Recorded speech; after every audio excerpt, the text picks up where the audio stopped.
La splendeur divine du fidèle, d'après un enseignement de Sri Nocho Ventakaraman.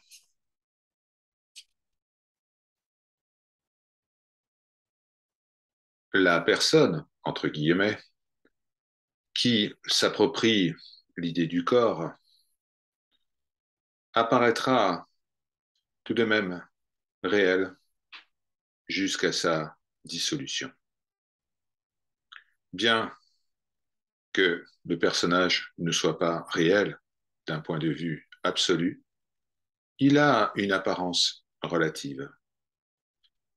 Ce moi-je d'apparence relative doit vivre dans le monde comme un fidèle, un instrument ou un serviteur du maître intérieur, Antaryami. Ce moi-je, bien qu'irréel, est comme une feuille morte qui est ballottée par le vent de la puissance. Ce petit jeu recevra la joie sans mélange du soi comme résultat de son abandon, de sa dévotion.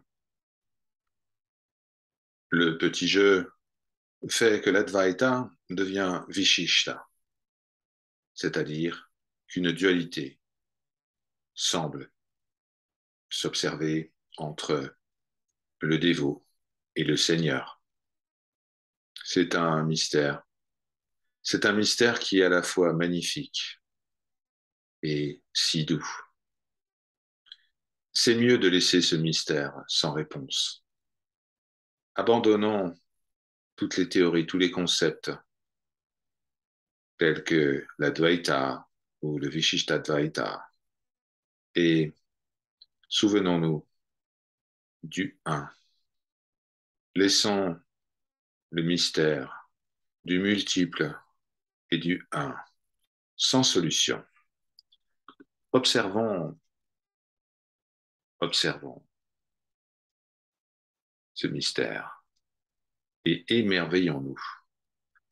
Résidons dans le un et dissolvons ce cerveau si logique dans cet océan de plénitude. Déplaçons-nous, visitons ce monde au-delà de toute logique, comme des enfants joyeux et espiègles. L'amour est le nectar qui s'écoule directement du soi éternel et immuable. Aimer sans perdre de vue la véritable nature du soi est la véritable dévotion. Selon le sage Sandilya, tout amour qui est différent des délices de ne faire qu'un avec le un n'est pas la dévotion. En réalité, un gyani, un connaissant du soi, est toujours un bhakta, un dévot. L'amour, ça ne se cultive pas. L'amour est en tout. L'amour sans conscience devient attachement. L'amour est une force infinie. Sans l'attention, l'amour va attacher les personnages à des objets. Pour cet objet, le personnage sera capable de se battre et même de tuer. Le seul véritable fidèle, le seul dévot, est celui qui comprend que la source de l'amour est le soi, qui ne trouve de bonheur et de plénitude que dans le soi. Dans cet amour, il n'y a pas d'attachement pour les noms et les formes. Il n'y a plus un sujet et un objet à aimer.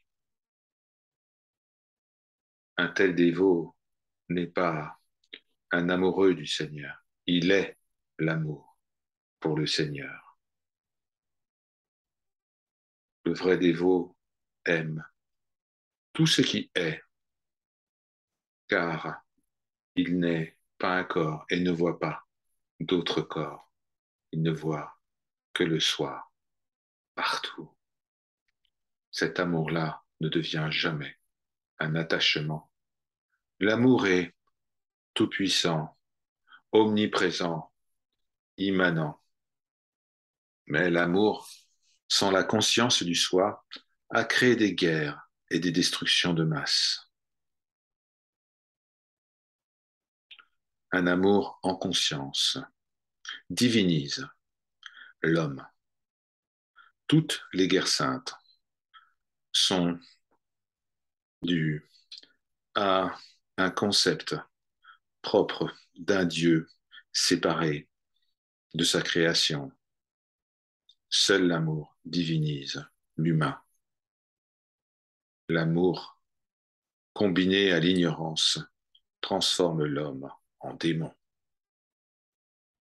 Ceux qui déclarent que l'amour et que la conscience sont différents ne connaissent ni l'un ni l'autre.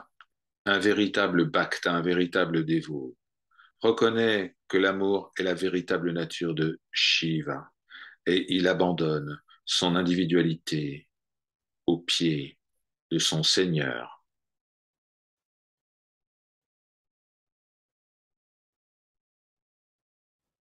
Oui, l'amour d'une mère pour son enfant le rend altruiste et doux. Si elle sait, elle sait qu'en réalité, l'amour qu'elle exprime est l'amour du Seigneur. Elle est une sage. L'enfant grandira, peut-être qu'il disparaîtra, peut-être que cela causera une grande souffrance. Mais si elle n'est pas attachée à la forme extérieure de l'enfant, mais reconnaît cet enfant comme la forme de l'amour qui est caché en elle, alors elle connaît le grand mystère, le plus grand mystère de l'amour. Être une mère, être un parent, ce n'est pas quelque chose qui est propre à une personne. C'est la nature du Seigneur. La nature protective du Seigneur se manifeste au travers d'une femme lorsqu'elle enfante.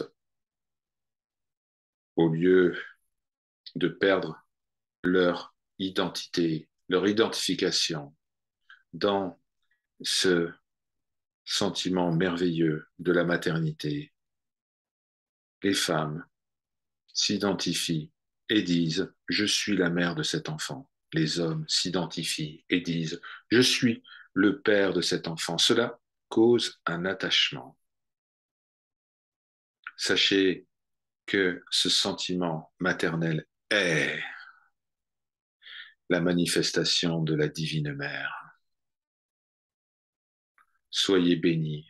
En perdant tout sens d'individualité, tout sens d'appropriation, laissez-les se dissoudre dans l'océan d'amour.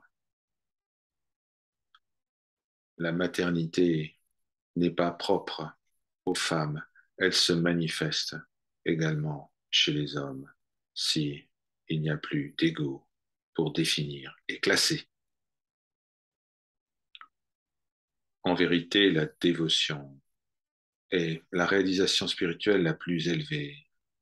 Lorsque on aime le Seigneur sans aucune raison et sans attente, alors on expérimente la véritable dévotion. L'absence de tout désir est ce qui constitue la trame de la dévotion. Le véritable fidèle dit, Seigneur, je ne veux pas la libération. Je n'ai pas peur de renaître. Accorde-moi une petite place à tes pieds. Ne me sépare pas de ton amour. Voilà la prière du fidèle. chaque larme qui coule le long d'un visage d'un fidèle est 1000 fois plus puissante que des milliers d'années de pratique et de pénitence. Le Seigneur devient l'ombre de chaque dévot. Il dit, je te protégerai en toutes tes voies. Je protégerai tous ceux qui te sont chers. Je voyagerai avec toi.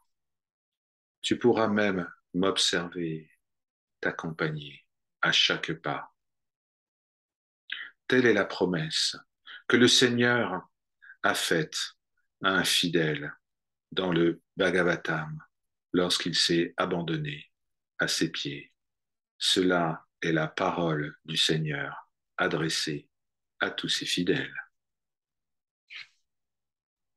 Par leur grâce, Om Shanti, Shanti, Shanti.